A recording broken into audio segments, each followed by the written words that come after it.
আসসালামু আলাইকুম। তুবাস মম কিচেনে সবাইকে আরও একবার স্বাগতম। আজকে আপনাদের সাথে শেয়ার করব কিভাবে বাসায় খুব সহজে বুন্দিয়া তৈরি করতে হয়। বুন্দিয়া রেসিপিটি ছোট বড় সবাই অনেক বেশি পছন্দ করে। জনপ্রিয় ইফতার আইটেমগুলোর মধ্যে একটি অন্যতম আইটেম হচ্ছে বুন্দিয়া। এই বুন্দিয়াটা আমরা প্রত্যেক দিন বাইরে থেকে কিনে নিয়ে আসি।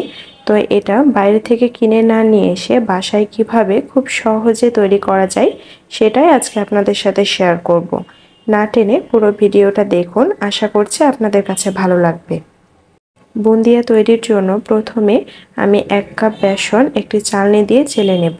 বেসনটি অবশ্যই চেলে নিতে হবে, তাহলে এর ভেতরে যদি কোনো গুটি থাকে তাহলে সেটা বের হয়ে যাবে।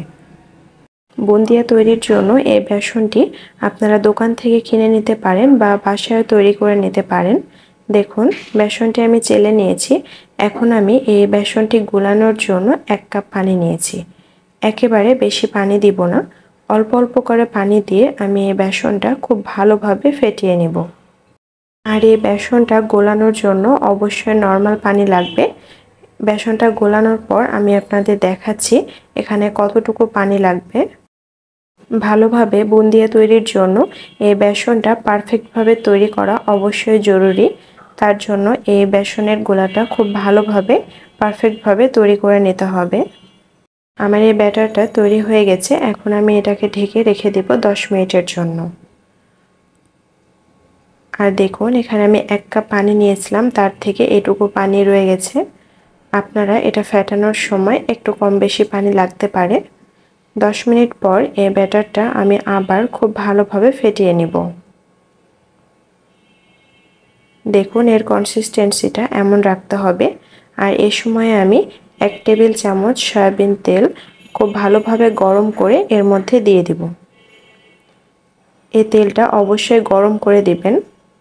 এই ব্যাটারটাকে তেল দিয়ে খুব ভালোভাবে ফেটিয়ে নেওয়ার পর একটা বাটিতে অল্প একটু পানি দিয়ে এখানে 1 ফোঁটা বেসন দিয়ে আপনারা দেখবেন যদি বেসনটা নিচে লেগে থাকে তাহলে বুঝতে হবে গোলাটা তৈরি হয়নি। দেখুন বেসনটা দেওয়ার পর এই বেসনটা উপরে ভেসে আসছে, মানে এটা খুব ভালোভাবে ফেটানো হয়ে গেছে। এখন আমি অন্য একটা বাটিতে অল্প একটু বেসন উঠিয়ে নিয়েছি। এখন এখানে দিয়ে দিব রেড ফুড কালার। দোকান থেকে যখন আমরা বুন্দিয়া কিনে নিয়ে আসি তখন তাতে লাল কালার থাকে, তখন দেখতে ভালো লাগে। তাই এটা সৌন্দর্য বৃদ্ধির জন্য আমি বাসায় এটা তৈরি করে নিলাম। বুন্দিয়াটা তৈরি করার জন্য কড়াইয়ে বেশি করে তেল দিয়ে নিয়েছি আর তেলটা খুব ভালোভাবে গরম করে নিয়েছি। এখন এরকম একটা ফুটো চামচের সাহায্যে এর উপর আমি এই ব্যাটারটা দিয়ে দিব এবং এরকম দূরত্বে এভাবে ধরে থাকতে হবে। তাহলে দেখুন সুন্দর গোল গোল হয়ে যে বুন্দিয়াগুলো পড়ছে। চেষ্টা করবেন অল্প একটু দূরত্বে এটা এভাবে ধরে থাকতে। এটা যদি আপনারা না নড়িয়ে এভাবে ধরে থাকতে পারেন তাহলে দেখবেন বুন্দিয়াগুলো অনেক গোল গোলভাবে সুন্দরভাবে পড়তে থাকবে। অল্প কিছুক্ষণ পরে বুন্দিয়াগুলো উঠিয়ে নিতে হবে, না হলে এই বুন্দিয়াগুলো পুড়ে যাবে, তখন খেতে ভালো লাগবে না। এভাবে অল্প অল্প করে বুন্দিয়াগুলো দিয়ে অল্প করে ভেজে নিয়ে আবার তেল ছাঁকা ছাঁকনির মাধ্যমে এভাবে তেল ঝরিয়ে উঠিয়ে নিতে হবে। দেখুন কত সুন্দরভাবে তৈরি হয়ে গেল বুন্দিয়া। আমি আরও একবার আপনাদের তৈরি করে দেখাচ্ছি। আর এই সময় চুলার হিট মিডিয়াম লো রাখতে হবে, না হলে এটা পড়ার সাথে সাথে পুড়ে যেতে পারে। আর প্রত্যেকবার বুন্দিয়াগুলো দেওয়ার সময় চেষ্টা করবেন চামচটা পরিষ্কার করে দেওয়ার, তাহলে বুন্দিয়াগুলো গোল গোলভাবে পড়বে। আর যদি চামচে অনেক বেশি লেগে থাকে তাহলে বুন্দিয়াগুলো লম্বাটে হয়ে যাবে। দেখুন এগুলো আমি রেড ফুড কালার দিয়েছিলাম, তার জন্য বুন্দিয়াগুলো এমন কালার হয়েছে। আপনারা চাইলে এখানে ফুড কালারটা আরও একটু বাড়িয়ে দিতে পারেন, তাহলে এটা আরও বেশি লাল দেখাবে। সেম একই রকমভাবে আমি বাকি সবগুলো ভেজে নিচ্ছি। এখন আমি আপনাদের যেটা রং ছাড়া করেছিলাম সেটা ভেজে দেখাচ্ছি। এটাও সেম একই রকমভাবে ওপরে বেসনটা দিয়ে নিতে হবে। দেখুন কিভাবে গোল গোলভাবে পড়ছে।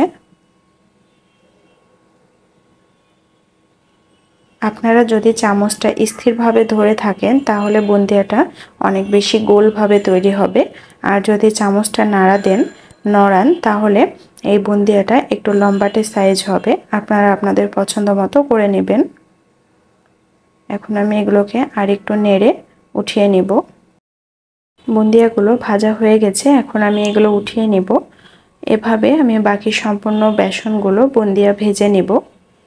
এভাবে আপনারা বাসায় বুন্দিয়া ভেজে দীর্ঘদিন বাসায় সংরক্ষণ করে রাখতে পারেন। বাইরে থেকে কিনে নিয়ে আসা বুন্দিয়াটা যতটা স্বাস্থ্যকর না হয়, বাসায় এভাবে ভেজে নিলে এটা কিন্তু অনেক বেশি স্বাস্থ্যকর হবে।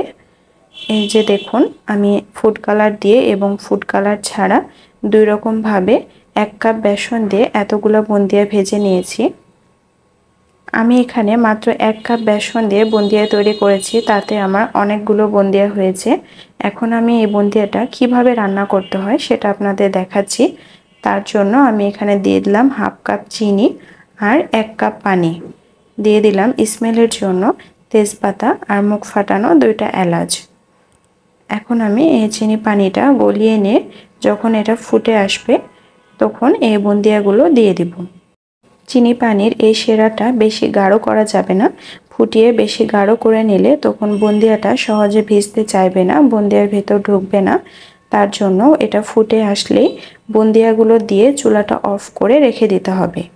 বুন্দিয়াগুলো দিয়ে এক্সট্রা করে জাল করার কোনো দরকার নেই। পানিটা ফুটে আসলে বুন্দিয়াগুলো দিয়ে ঢাকনা দিয়ে ঢেকে রেখে দিতে হবে 20-25 মিনিট মতো। 20-25 মিনিট পর দেখুন বুন্দিয়াতে সম্পূর্ণ পানিটা টেনে নিয়েছে এবং বুন্দিয়াটা খুব ভালোভাবে ভিজে গেছে।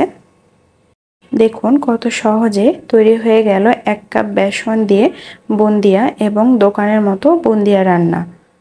এটা আমরা বাইরে থেকে না কিনে এভাবে বাসায় তৈরি করতে পারি।